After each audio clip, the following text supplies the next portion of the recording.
Hello, my name is Jeremy, just your average everyday guy. That is until sometime in my early 30s, I developed a spinal condition known as ankylosing spondylitis. It took me from this, 6 foot tall, to this, not 6 foot tall.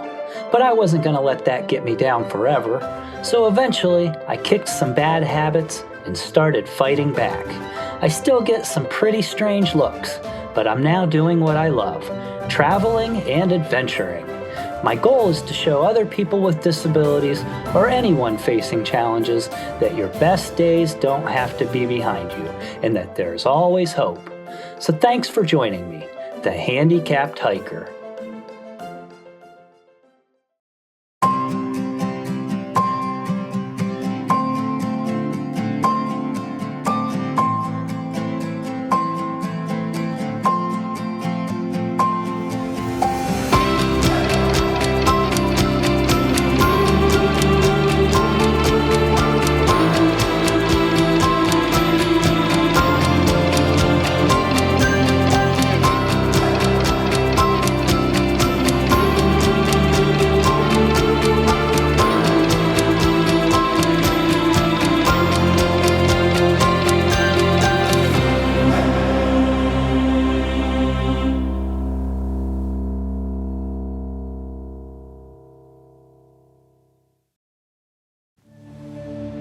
On the last episode, I did 2 different tours at Mammoth Cave National Park, followed by an early morning hike on the Green River Bluff Trail. Let's pick up there on day 4, as I begin a 5.5-hour drive west to Missouri.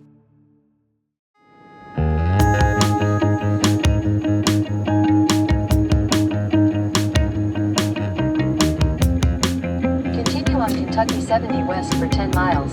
Well, I wasn't going to turn around. Bye, Mammoth Cave. Beautiful park.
Welcome to Ozark National Scenic Riverways, the first national park area created to protect a river system. Here we are at Big Spring, arguably the most popular site in the park.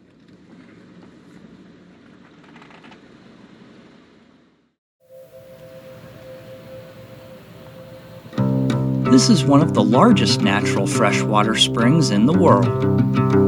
Most agree that it's the 3rd largest spring in the world, but there's much debate about how to rank them, whether by surface area, depth, volume, or discharge rate, and those numbers fluctuate anyway.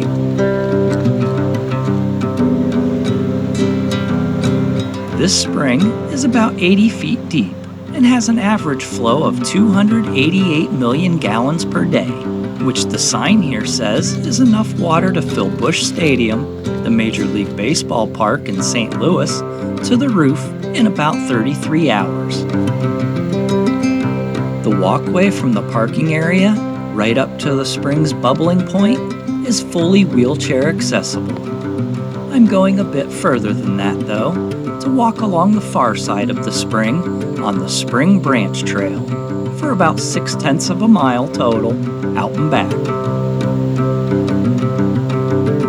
The water travels underground from as much as 45 miles away and rushes up through a boulder field at the base of this cliff. It reaches the spring at a constant 58 degrees and gets its aqua blue color from the 70 tons of dissolved limestone it carries each day. From here, the water travels about 1,000 feet to join the Current River, one of the 2 rivers protected in this park's 80,000 acres.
I think this is the stairway that came out at the road.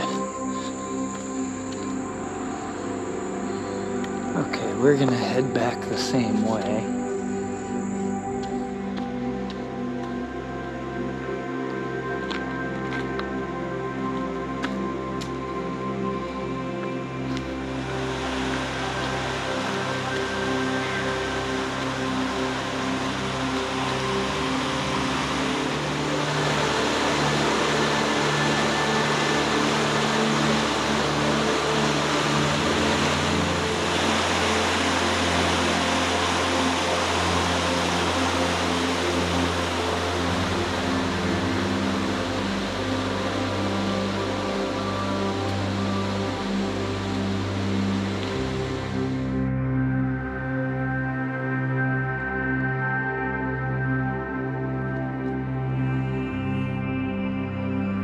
There is a historic lodge with a dining room and rental cabins nearby, but it's been closed since 2022 for extensive restorations.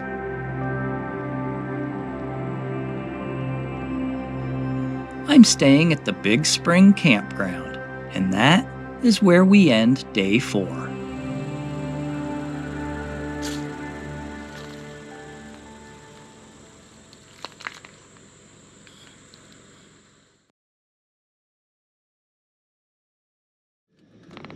The spring was pretty cool and the campground was pretty nice. Continue on County Road 60 to 102 for 2 miles. Okay, Ozark National Scenic Riverways. It is a national park made up of a lot of locations spread out along the riverways here.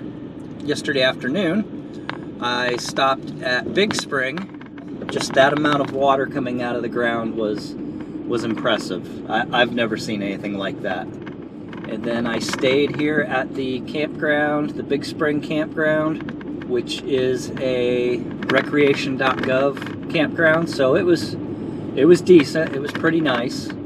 Lots of very nice, friendly rangers, very helpful. They came around asking if you needed maps or had any questions.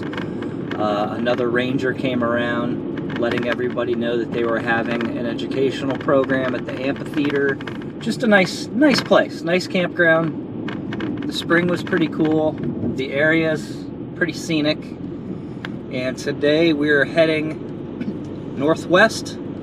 We're gonna hit a few more springs, and then we're gonna stay at a KOA in Springfield on Route 66. Ozark National Scenic Riverways was created by an act of Congress in 1964 and formally dedicated in 1971. Big Spring, Alley Spring, and Round Spring were all state parks donated to the National Park Service as a gift from the people of Missouri. The park protects over 425 natural springs, as well as many caves, and most importantly, the Jacks Fork River and the Current River, considered to be one of the best tubing and float streams in the country. The park is home to wild horses, and recently, elk have been reintroduced nearby. And if you're a thru hiker, an 8.5-mile stretch of the Ozark Trail passes through the park.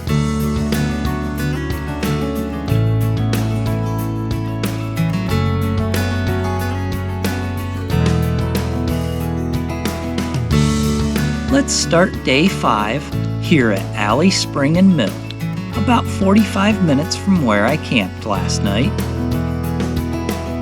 The surrounding area has river access, a campground, a historic one-room schoolhouse, and a general store that now serves as a visitor center. There was also once a blacksmith shop and a post office that operated until 1974. This spring is 155 feet deep and has an average flow of 81 million gallons per day, rising from at least 3,000 feet below ground.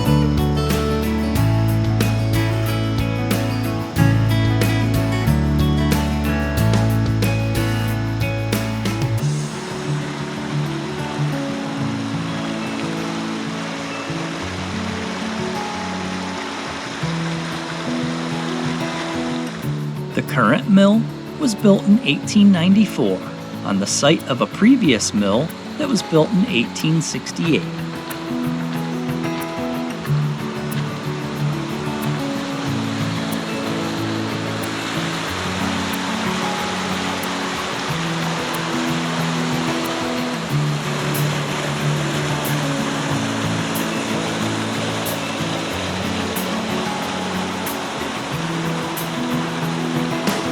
The trail around the shore of the spring is slightly under a half-mile total from the parking lot and back. There is a 1.7-mile trail up to an overlook above the spring, but I've got other locations planned today, so I'm taking it easy here.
From here, it's about another 45 minutes to Devil's Well, our next stop.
I'm always a little bit hesitant to leave my vehicle unattended at a place 2 miles down a very rough dirt road where there are no other people. Oh well, I want to do this trail, so let's do it. Devil's Well is a sinkhole cave with a 100-foot drop to a lake below ground. And the sign's all shot up. That's a good sign, huh? The lake is bigger than a football field at about 400 feet long and 100 feet wide.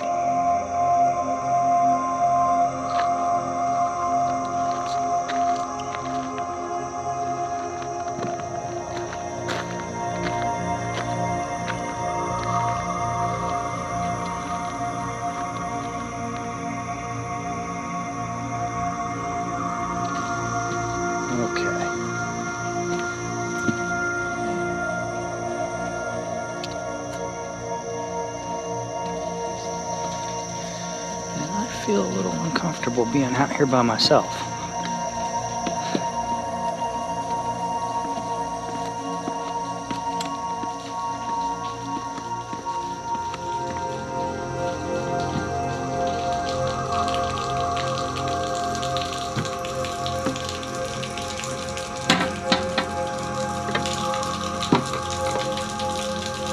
This is creepy. Creepy, creepy, creepy.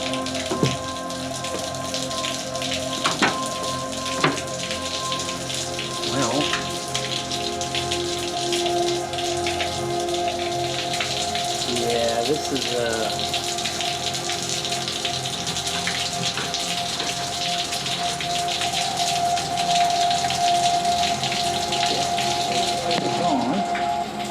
oh my.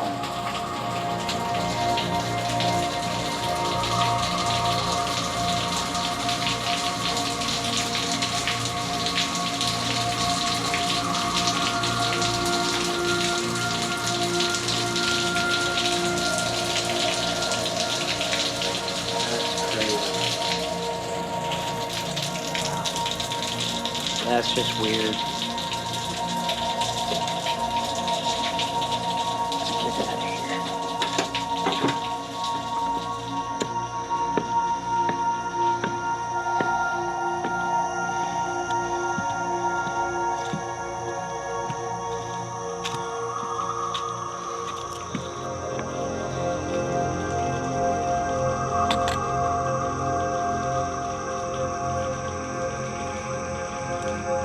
While I'm here, I'm planning to do the 4.6-mile loop trail to the very remote Cave Spring. It's gonna be a long trail. This spring is only reachable by river travel or by this trail, with the nearest road being several miles away in any direction.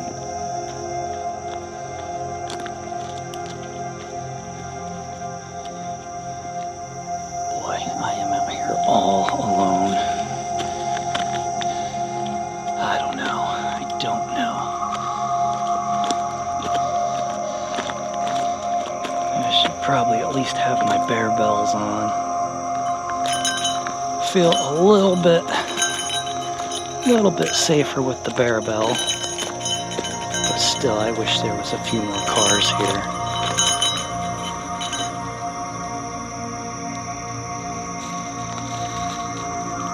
It is dead quiet out here. I am completely defenseless out here. I do have bear spray. Hopefully I don't have to use it. But the trail looks well maintained, clear.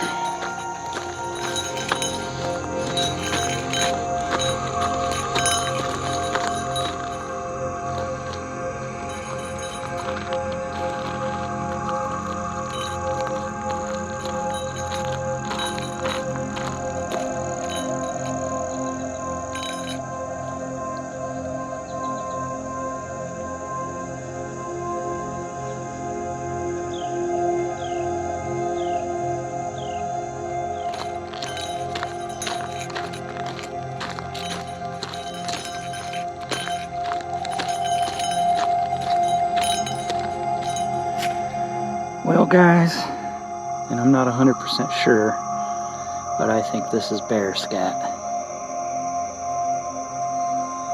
And that looks fresh enough for me to know that I shouldn't be here.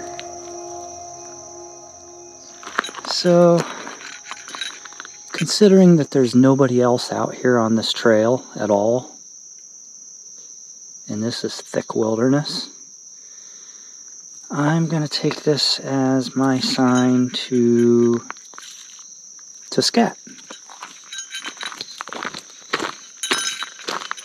I am hearing sticks breaking, so something is nearby. We're going to get out of here. I only made it a little over a mile down the trail. As much as I love being the only one at popular tourist sites and avoiding crowds, on remote, isolated trails like this, I don't mind a few other people being around to ease my mind. There's something down below on this hillside, walking parallel to me, breaking sticks. It's funny what the brain will do when you're in a vulnerable state, feeling unsafe in an unfamiliar place. Instinct tells you to get back to the last place you felt safe, and not quite ready to face a bear again. That's exactly what I'm going to do. So back to the car it is. Now that I've got a little extra time, I'm going to backtrack about 30 minutes south to Round Spring. On a Sunday, noon, nobody here.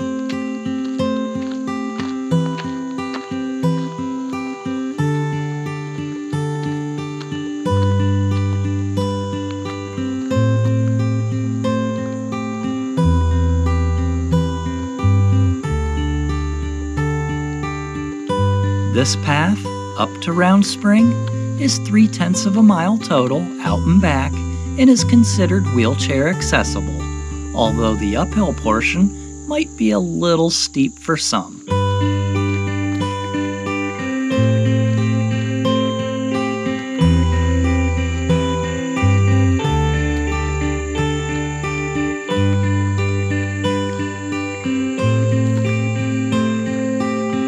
Round Spring is 55 feet deep with an average flow of 26 million gallons per day. The surrounding area has river access, a campground, ranger station, a picnic area, and an impressive cave tour. The cave tour requires ticket reservations, and you can't wear or bring anything into the cave that was inside another cave.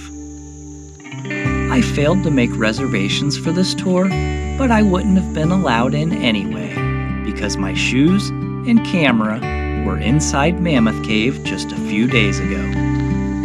Also, in recent news, this area has had infrastructure damage from major flooding. Unfortunately, the cave tours have been canceled indefinitely.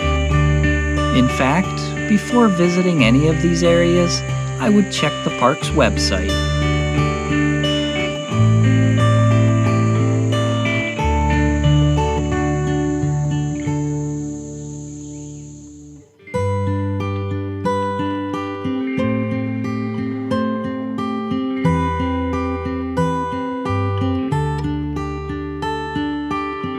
And this is how day 5 comes to an end, with a little porch time, dinner, and television as I prepare for a hectic couple of days coming up. KOA cabin. But very soon, we'll be in the sand. So be sure to tune in for the next episode, and we'll see you then.